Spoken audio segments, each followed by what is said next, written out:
Hello everyone, and welcome to my YouTube channel called Living in Hayward, Wisconsin, where we talk about all things real estate related and also just about living in Hayward. I'm Audrey Miller. I'm the broker owner of Northwest Wisconsin Realty Team located right on Main Street in Hayward. And today we're going to talk a little bit about tools and tips of the trade for buyers and sellers. Sometimes as agents, there's tools that we use on a daily and weekly basis that a lot of the general public is not aware of, but that could be very helpful to you in your buying or selling process.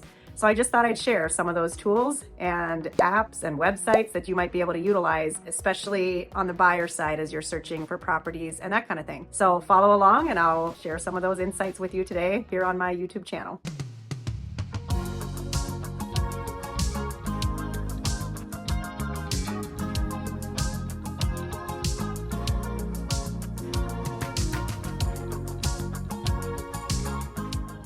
All right, so as far as tools for your real estate search, or if you're looking to sell, either one, I know that before I became a real estate agent, I would have had no idea on most of these tools, and a lot of them are actually available to the general public. Obviously, as agents, we have some access to tools such as the MLS, we pay for a membership of Showing Time, where we organize all of our showing requests and all that, and there's some other things that agents only have access to, but there's a lot of things available to the general public, so I kind of wanted to go through these and see if, some of them might be helpful to you. Again, I'm Audrey Miller, broker owner of Northwest Wisconsin Realty Team. If you like my channel, check out my other videos.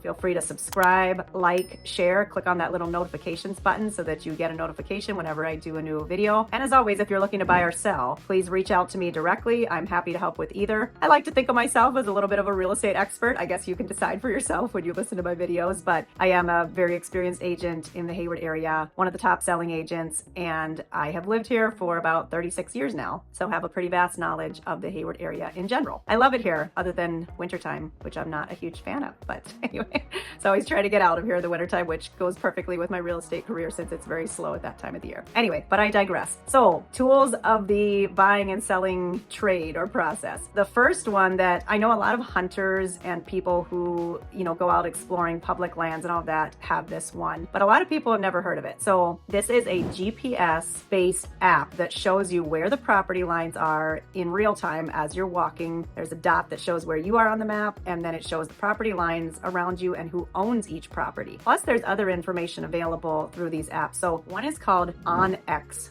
ONX. It's called onyx Hunt. And a lot of guys use this who are hunters. These are both paid subscriptions, but you can also get a 7-day free trial with either of them if you're going to look at a piece of property or to walk it and you just want to download that and then cancel it. But I think it's well worth it if you're doing, maybe just even during your buying process, especially if you're looking at vacant land. It would be most useful. But even if you want to go on there to be able to kind of look at who owns what, granted, there's another site that is free where you can do that process. But if you're out walking around on property for any reason, Onyx, or my preference is called Land Glide, LANDGLIDE, and it's just an app you can download on your smartphone. Same principle. The thing that I really like about Land Glide is that it gives you a little chart or a pie graph that shows you how much of the land is deciduous forest, how much of it is wetland, how much of it is mixed forest, how much of it is open water, open fields. So that's super helpful, and I found it to be quite accurate. So that's a really cool thing if you're looking at a property and you're like, oh, how much of this is wetland? And then you can go on there and it says, okay, 25% of it is wetland, or how many acres are wetland. So that one is called Land Glide. These are two super helpful ones. Both of them cost relatively low amount of maybe $7 or $8 a month, $100 and something per year. So when you think about it, that's like 2 cups of coffee at Starbucks, or maybe 1 these days with the inflation that has been happening. So I think it's a really affordable app to have and use, on an ongoing basis. So that's one tool. Now, kind of along with that, there is the county GIS site, and it's a little harder to use in certain ways, but once you become familiar with it, you can look up there lots of information on a property. And the way you access that site is whatever county you're looking in, Sawyer, Washburn, Burnett, Bayfield, you put in that county name. So you put in Sawyer County and then put the word Beacon, because Beacon Schneider is the company that hosts this information. So if you just put in Sawyer County Beacon, it'll pop up and you can click on that link. On there, you can search by a person's name, you can search by a tax ID, you can search by an address. It gets a little tougher if you're looking for vacant land information and you don't have the name, the tax ID, or the address, because a lot lot of times vacant land doesn't have addresses. Then you'd maybe want to reach out to an agent and get that tax ID number, or just use the map search tool and like pinpoint it that way. But on there, you can find out who the owner is. You can see when the last deed transfer was done. You can see what the property taxes are. You can look up sanitary permits, other attachments, building permits,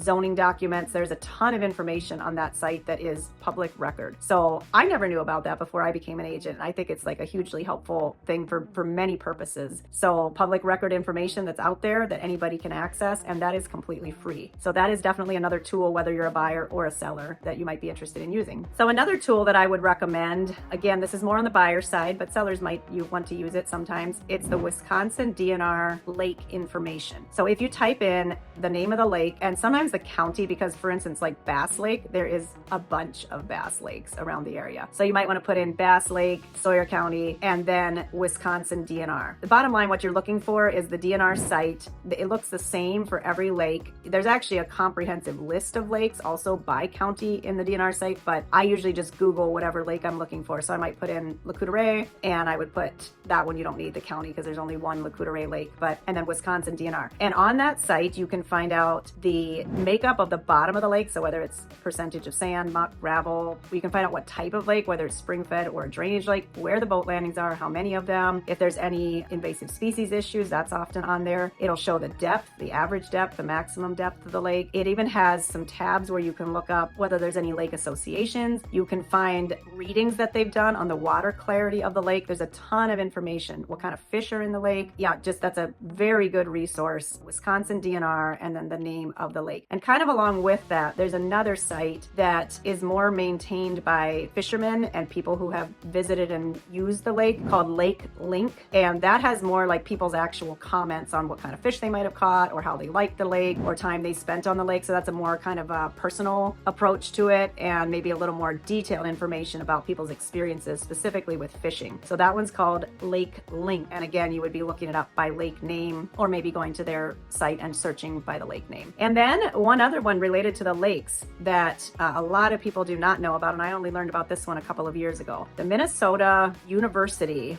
did a whole research study and then compiled the data and created a website that has information on lake clarity. So this one, I'll try to include the link in my comments here or show notes, because it's hard to tell you exactly how to get to it. It's a more obscure site to find. But basically within that site, you can go to the Wisconsin side of things, and they have these color-coded charts, I guess you will say, showing each lake, and then certain times of the year you can click on like August or June. And if it's a blue color, like a dark blue is the best clarity, light blue is a little bit better, or I'm sorry, a little bit worse. If it's like to an orange or a red color or yellow, then you know that lake gets less water clarity or turns kind of green-ish as the year goes on. And I've looked at this, and it is very, very accurate to my experience with the area lakes, and which lakes turn color throughout the year, which lakes are super clear no matter what time of the year. So that is a super helpful tool. And like I said, I'll try to put that in the show notes here so you can get to that. And if you have trouble using that one, let me know, because there's a couple of settings that you have to, like the way you access the information is a little bit tricky on that site, not quite as straightforward. Let me know and I can help you to give you additional instructions on how to get to the right spot to look at that lake information. I found that to be super helpful, and I've shared that with a number of clients over the last couple of years since I found out about it. And then kind of switching over on the buyer side to property searches. A lot of buyers these days are identifying properties themselves and then contacting an agent. We, as agents, we help. We try to look out for properties. We set up emails for you, but really a buyer kind of knows what's going to catch their eye. So every property that's listed is on Zillow, Realtor.com, Redfin, Trulia. You can use whichever one of those you like as a search, and I know I'm not telling you anything new. Most people know about all of these sites, but I will say one thing: use whichever one you like best to search. I think Zillow has a really nice layout, but it's totally up to you. But Realtor.com does the best job of updating the status of the property, if it's pending, contingent, etc. So say you're looking on Zillow and it doesn't indicate that, just pop over to Realtor.com and put in that address, and it'll show you in the bottom left-hand corner of the property photo if it is under contract or not. Like I said, with terms such as contingent or pending. If it says for sale, that means it's still available. But this can save you some time before reaching out to an agent and finding out that the property is already under contract. contract. And then if you are wondering like, okay, I'm looking at this place, it's $350,000. I wonder how much my payment might be. This is another tool I'm not sure all buyers are aware of, but it's out there on the internet and very simple to find. It's called an amortization schedule. I know Bankrate has one that's a really nice, they're just free tools to use. So you put in how much you'd be planning to borrow. So let's say you're putting down 20% on $350,000. So you're borrowing approximately $280,000. You'd put that in. If you know the approximate interest rates, or reach out to your lender or your agent to find out, okay, rates are around 6% right now, 6.5 maybe. And you plug that in, and then it will tell you what your monthly payment is, how much you're going to pay in interest over the life of the loan, and all of that info, so you can kind of on your own research like what you might be able to afford, what you might need for a down payment. Now keep in mind, you don't always need 20% for a down payment. There's a lot of loan programs that are 3% or 5% or 10%. You just might pay private mortgage insurance. If you have more questions about that, I've got a couple of great lender interview videos on my channel. But the amortization schedule calculator is a really handy tool for a buyer to figure out what they might be able to afford for a monthly payment. That's kind of just the beginning of the process. From there, there's a lot of other things, your debt to income ratio, etc. But kind of an interesting tool to use. Now, this is more on the seller side. I think that our website, which is 𝐬𝐻&Realty.com, is a great place to go and a tool to use. So there's a property valuation calculator or tool within our website. I will say I have seen it to be accurate or inaccurate. But if you go on there and interact with our seller experience and use that property valuation tool, it at least will either put you in touch with an agent on our team or give you a ballpark. But I would say when using that tool, it is not nearly as accurate as getting a hold of me and saying, hey, can you come look at my property? What might it be worth? But it is something to use, and maybe you can learn a little bit from that. But I would say to reach out directly from there to get a more dialed in, accurate piece of information. I had one seller on Round Lake. They had a condo on Round Lake, and they had done the tool on our website, and it came out to like, let's say $225,000. And I reached out and I said, wait a minute, that is not an accurate number. And we ended up selling their condo cabin for $400,000 or $425,000. But it's kind of a tool that you might want to check out or utilize, at least as a beginning steps of the process. Another item on the seller side, when you're looking at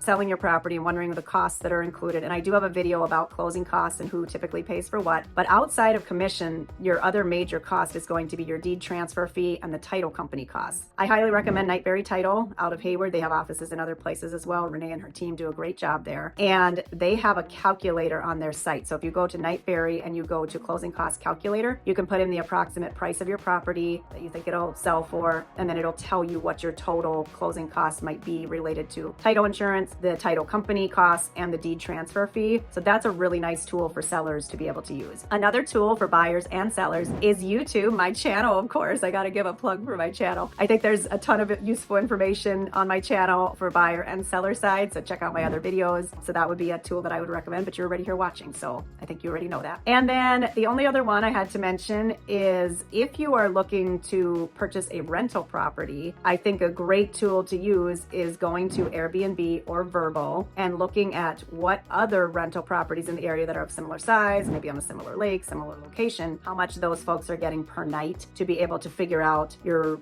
annual income potential and that kind of thing. There's probably some other tools to figure out return on investment for rental properties, etc. But I would recommend just going to those two major sites, Airbnb and Vrbo, to see how much you might be able to get for the property, especially if it has not been in a short-term rental program previously and you don't have any history or information that the seller can provide. And then I'm gonna, at the end here, give you one tool to avoid. And forgive me, Zillow, but the Zestimate is sometimes the bane of my existence. People put a lot of stock in the Zestimate. I don't know why. I don't know why people assume that's an accurate piece of information. I think Zillow uses an algorithm to get that number. I don't know what all goes into it behind the scenes, but I can tell you that I've seen it be very inaccurate, high or low, or I've seen it be very accurate. But I probably at least once a week or every other week, somebody says to me, well, the Zestimate said this. I've had buyers try to argue about the value of a property because they saw the Zestimate, and I've had sellers say, well, Zestimate says my house is worth this, and the comps show a different number, higher or lower. So that is one tool I would not put much stock in. And you know what? I'll give you one more that I wouldn't put any stock in at all, and that is the tax records assessed value of the property. In an inclining market like we've had for the last number of years, and our assessors in the area go out and do reassessments maybe every 3 years, it varies by township, you can be